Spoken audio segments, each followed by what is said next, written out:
పూర్తి వివరాలకు చదవండి రేపటి అక్షర శిల్పం దినపత్రికలో. हम उनके सामर्थ्य पर आशंका क्यों करते भाई?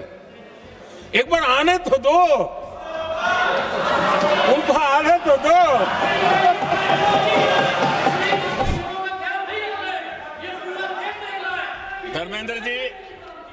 धर्मेंद्र जी मैं आपका बहुत आभारी हूं कि आपने मेरी पहचान करा दी.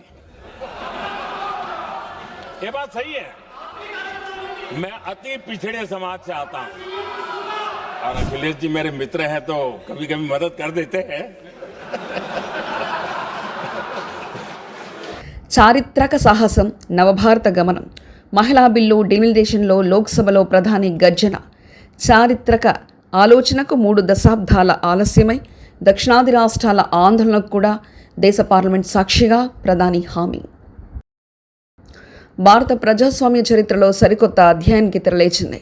దశాబ్దాలుగా చట్టసభల గడప ముందు ఆగిపోయిన మహిళా రిజర్వేషన్ల అంశంతో పాటు డిలిమిటేషన్ ద్వారా నియోజకవర్గాల పెంపు, పునర్విభజించేందుకు ఉద్దేశించిన 3 కీలక బిల్లులను కేంద్రం గురువారం లోక్సభలో ప్రవేశపెట్టింది. ఈ సందర్భంగా ప్రధాని మోదీ కీలక వ్యాఖ్యలు చేశారు. మహిళా శక్తిని కేవలం ఓటు బ్యాంకుగా చూడకుండా దేశ విధాన నిర్ణేతలుగా మార్చే సామాజిక విప్లవానికి ఈ బిల్లు నాంది అని ఆయన ప్రకటించారు. అటు మహిళా కోట, ఇటు నియోజకవర్గాల పునర్విభజన వంటి సున్నితమైన అంశాలపై విపక్షాలు సందేహాలను పటాపంచలు చేస్తూనే దేశ సమగ్రతపై ప్రధాని తనదిన ముద్ర వేశారు. మహిళా రిజర్వేషన్ బిల్లు అమలుపై ప్రసంగించిన ప్రధాని మోదీ గత పాలకుల వైఫల్యాలను అత్యంత సూటిగా ఎండగట్టారు. ఈ చారిత్రక ఆలోచన దాదాపు 30 ఏళ్ల క్రితమే ఉద్భవించిందని, ఒకవేళ ఆనాడే ఇది చట్టరూపం దాల్చి ఉంటే ఈ పార్టీకి ఫలితాలు దేశముఖ చిత్రాన్ని మార్చేవని ఆయన అభిప్రాయపడ్డారు. కాలక్రమేణా ఆ వ్యవస్థలో తలెత్తే లోటుపాట్లను సవరించుకుంటూ మహిళా ప్రాతినిధ్యాన్ని మరింత బలోపేతం చేసే అవకాశం ఉండేదని గుర్తు చేశారు. ప్రజాస్వామ్యపు అందమే మార్పు అని, కానీ రాజకీయ సంకుచితత్వం వల్ల 3 దశాబ్దాల కాలం వృధా అయిందని ఆవేదన వ్యక్తం చేశారు. దేశ చరిత్రలో కొన్ని క్షణాలు అత్యంత కీలకమైనవని, మహిళా కోట బిల్లు అటువంటి ఒక కీలక ఘట్టమని ఆయన స్పష్టం చేశారు. నియోజకవర్గాల పునర్విభజన, డిలిమిటేషన్ అంశంపై ముఖ్యంగా దక్షిణాది రాష్ట్రాల నుంచి వ్యక్తమవుతున్న భయాలపై ప్రధాని మోదీ అత్యంత పటిష్టమైన భరోసా ఇచ్చారు. ఉత్తరాది రాష్ట్రాలకు సీట్లు పెరిగి జనాభా నియంత్రణను విజయవంతంగా అమలు చేసిన దక్షిణాది రాష్ట్రాలకు ప్రాతినిధ్యం తగ్గుతుందన్న ఆందోళనను ఆయన తోసిపుచ్చారు. విపక్ష ఎంపీల నిరసనల మధ్య గంభీరంగా మాట్లాడిన ఆయన కేంద్ర ప్రభుత్వం భారతదేశాన్ని కేవలం భౌగోళిక ముక్కలుగా చూడదని, ఒక కుటుంబంగా భావిస్తుందని స్పష్టం చేశారు. తూర్పు నుంచి పడమర వరకు, ఉత్తరం నుంచి దక్షిణం వరకు ఏ రాష్ట్రానికి అన్యాయం జరగదు. డిమిలిటేషన్ ప్రక్రియలో ఏ ప్రాంతం పట్ల వివక్షత చూపబోమని, అభివృద్ధిలో అన్ని రాష్ట్రాల భాగస్వామ్యం సమానంగా ఉంటుందంటూ హామీ ఇచ్చారు. కేవలం భారీ భవనాలు, అద్భుతమైన మౌలిక సదుపాయాలు లేదా అంకెల్లో కనిపించే ఆర్థిక అభివృద్ధి ఉంటేనే దేశం అభివృద్ధి చెందినట్లు కాదని ప్రధాని సరికొత్త నిర్వచనం ఇచ్చారు. సబ్కా సాత్ సబ్కా వికాస్ అనే నినాదం నిజం కావాలంటే జనాభాలో సగభాగం ఉన్న మహిళలు చట్టసభలో నిర్ణయాధికార ప్రక్రియలో భాగం కావాలని పిలుపునిచ్చారు.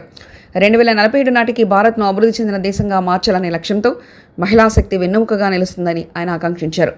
క్షేత్రస్థాయి నుంచి అంటే పంచాయతీల నుంచి మున్సిపాలిటీల వరకు గత 25 ఏళ్లలో లక్షలాది మంది మహిళలు అద్భుతమైన నాయకులుగా ఎదిగారని, వారిని చట్టసభలో ఆహ్వానించడం ద్వారా ప్రజాస్వామ్యపు స్థాయిని పెంచుతామని చెప్పారు.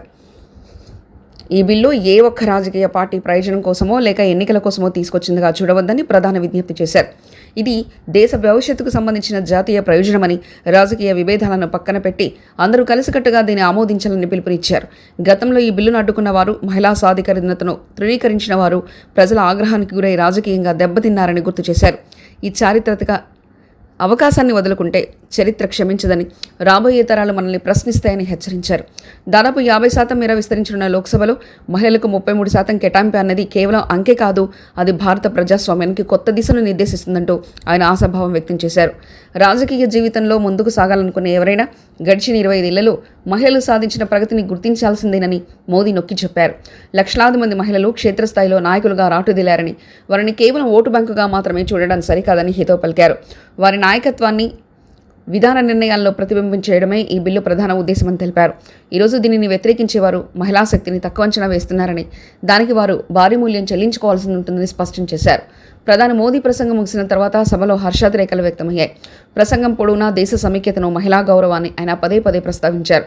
మొత్తం మీద ప్రధాని వివరణ అటు మహిళలను ఆత్మవిశ్వాసాన్ని నింపడమే కాకుండా డిలిమిటేషన్ అంశంపై దక్షిణాది రాష్ట్రాల్లో నెలకొన్న సందిగ్ధతను తొలగించే ప్రయత్నం చేసింది. భారత చట్టసభలో మహిళా ప్రాతినిధ్యం పెరగడం అనేది కేవలం ఒక చట్టం మాత్రమే కాదు, అది నవ భారత నిర్మాణంలో కీలక మలుపు అని రాజకీయ విశ్లేషకులు భావిస్తున్నారు. ఈ నిర్ణయం దేశాన్ని ప్రపంచ వేదికపై ప్రజాస్వామ్యానికి సరికొత్త పాఠాలు నేర్పే స్థాయికి తీసుకెళ్తుందని సభ విశ్వసించింది. మరిన్ని కథనాల కోసం సబ్స్క్రైబ్ చేసుకోండి మీ అక్షర శిల్పం. పూర్తి వివరాలకు చదవండి రేపటి అక్షర శిల్పం దినపత్రికలో.